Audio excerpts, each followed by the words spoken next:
টাকাটা খুব দরকার।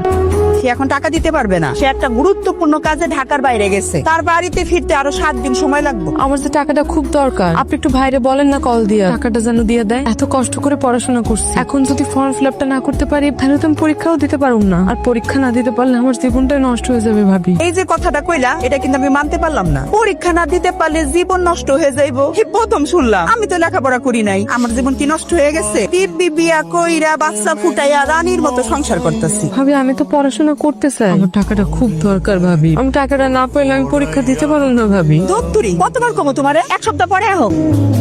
পারবো না, এবার পরীক্ষা দেওয়া হবে। কি বললা? রূপা পরীক্ষা দিতে পারবে না মানে? সমস্যা কি? গরিবের সমস্যা কি শেষ হচ্ছে ম্যাডাম?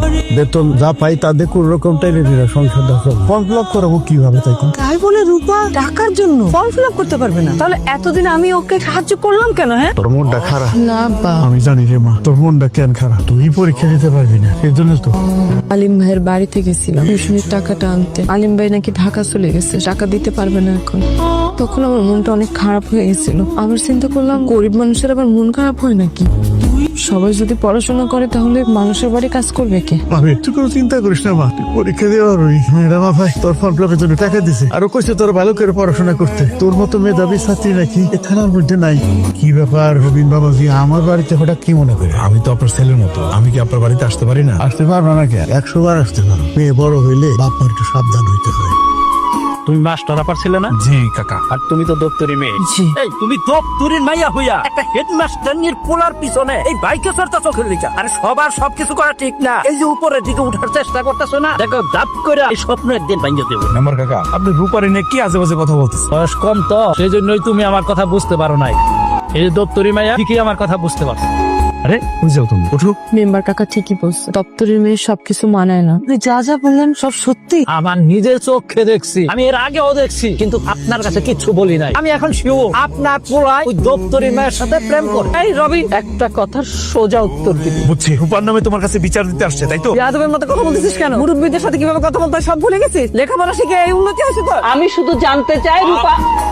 আমি বুঝতে পারছি, রূপার সাথে আমার সম্পর্কের ইয়েস নো জানতে চাচ্ছ, তাই তো? একদমই তাই। আমার অ্যান্সার হচ্ছে ইয়েস। সামনে তোমার সুন্দর ভবিষ্যৎ, তুমি কেন ওই গরিবের মেয়েরা বিয়া করতে যাইতেছ? কেন প্রেম ভালোবাসা করো? আপনি কি, আপনি কেন আমাদের মাঝে কথা বলতে আসছেন? চুপ, একদম চুপ। বেয়াদবি করতেছিস কেন? তুই তো যা বলছো সব সত্য কথা বলছে। ঢাকায় রেখে তোরে পড়ালেখা করাইছি।